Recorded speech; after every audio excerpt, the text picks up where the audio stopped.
for that. And how do you say thank you in Russian? Oksana? Oksana? Yes. Oksana. All right. First, thanks everyone for being here tonight. And it's really important to go ahead and learn more from each other's backgrounds and languages and so on and so forth. At the end of the day, folks, we're all Homo sapiens. Just really think about that. All right, so the thing that I'll be reading tonight, Alamat ng Saging. So I have a banana here. So I'll be reading both Filipino or Tagalog and in English. I'll be displaying the images here. As you folks go ahead and see. All right.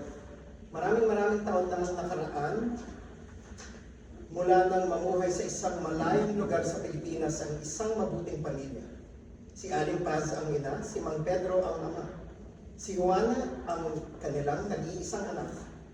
Lumaking maganda si Juana, maraming kalakihan sa kanilang nayon ang nais na mapangasawa siya.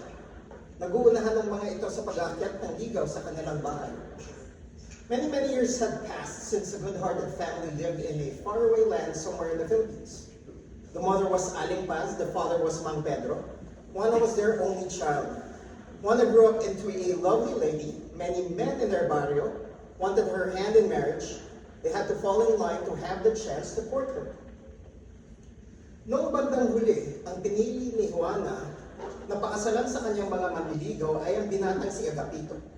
Galing sa malayong lugar si Agapito, at sa paglalakbay nito ay pinili nitong mamirmihan sa nayon ni Juana. Isa ring magsasaka ang binata, katulad ng ama ni Juana.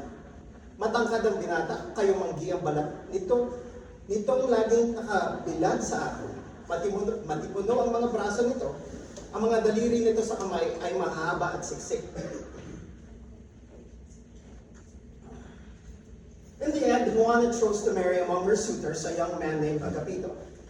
Agapito came from a distant place, and during his travels, he decided to settle in the barrio where Juana and her parents lived.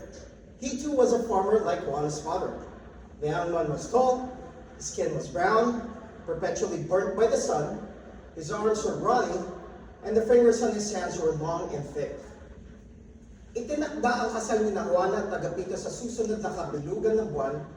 Ang hindi nila napagtanto, may mga taong hindi marunong tumanggap ng kabiguan.